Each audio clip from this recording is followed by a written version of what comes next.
اللہ نے کیا فرمایا؟ یا ایھا الذین آمنوا کتب علیکم الصیام کما کتب علی الذین من قبلکم لعلکم تتقون۔ ایک بہت اچھی بات میں بتا رہا ہوں۔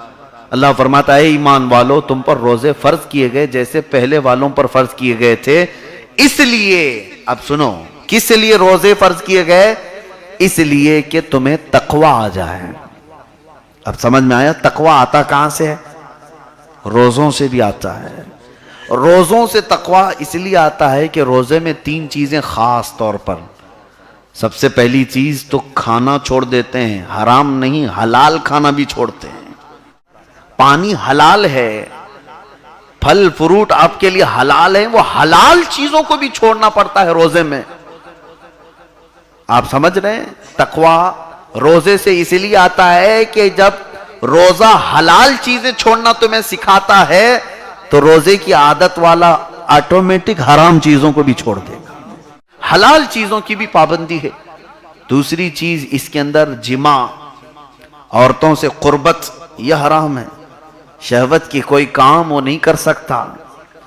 تیسری چیز اس کے اندر ٹائم کا لیمٹ کہ اتنی دیر سے اتنی دیر تک، اور پھر پلس اس میں عبادات جو بیچ میں آئے، نمازیں، اسے ترک نہ کریں، نہیں تو تمہارا روزہ نہیں ہے۔ وہ تقوی کا سب سے بہترین راستہ روزہ ہے۔ رسول کریم صلی اللہ علیہ وسلم کے پاس ایک صحابی آئے، جوان تھے، انہوں نے کہا میں جوان ہوں، شادی کرنے کی طاقت نہیں ہے، اور نفس ہر ایک کے ساتھ ہوتا ہے، میں کیا کروں؟ اللہ کے نبی صلی اللہ علیہ وسلم نے فرمایا تم روزے کثرت سے رکھو، روزے کثرت سے رکھو، اس لیے کہ روزہ نفس کو مار دیتا ہے، نفس کو ختم کرتا ہے۔ اب جسے تقوی کے راستے پر چلنا ہے، میں انہیں گزارش کروں گا کہ وہ روزے کا راستہ اختیار کرو۔ روزے سے زبان میں تاثیر پیدا ہوتی ہے، زبان اس کی پاورفل ہوتی ہے، جو بولتا ہے دوسروں پر اس کا اثر ہوتا ہے۔ پیٹ کی صفائی، باطن کی صفائی روزے سے ہوتی ہے، قلب کی صفائی روزے سے ہے، اس کے علاوہ بہت سارے اعمال میں اس کی تبدیلی روزے سے ہے۔ اور اسی لیے تو اللہ تعالیٰ نے فرمایا روزہ میرے لیے اور میں ہی اس کی جزا ہوں۔ یہ عبادت کرے تو اسے جنت کا یہ محل، یہ عبادت کرے تو اسے اتنا ثواب، سب اعمال میں ثواب بتایا گیا ہے، لیکن روزے میں اللہ فرماتا ہے اس کی جزا، اس کا ثواب میں خود ہوں اس کا۔ یہ بہت بڑی بات ہے، اس لیے کہ ایک روزے میں رازداری ہوتی ہے اس کے اور رب کے بیچ میں، کیونکہ آپ روزہ ہیں یا نہیں مجھے کیا پتا، کسی کو بھی دھوکہ دے سکتا ہے آدمی۔ روزہ ایک ایسی چیز ہے جو خفیہ عبادت ہے، چھپی ہوئی ہے۔ باطن کی اصلاح سب سے زیادہ روزے سے ہوتی ہے، نمازوں سے نہیں۔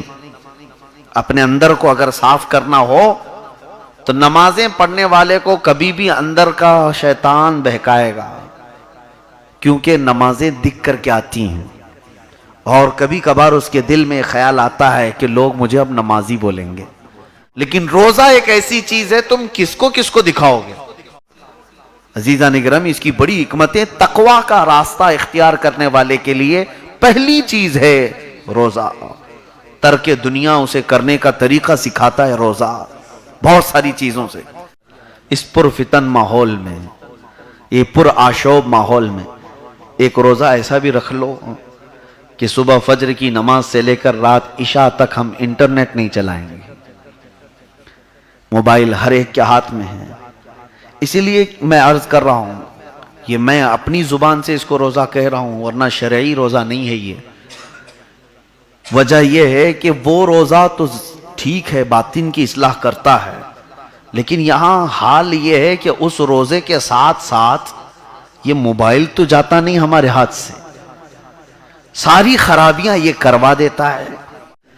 تو میں یہ ایکسٹرا ایڈ کر کے آج گزارش کر رہا ہوں، ایک بار ہفتے میں کبھی کوشش ایسی کر کے دیکھو کہ آج جمعرات ہے، فجر کی نماز کے بعد میں پورے موبائل کی بات نہیں کر رہا ہوں، اونلی انٹرنیٹ بند کر کے کیا عشاء تک آپ کا دن گزر جاتا ہے یا نہیں؟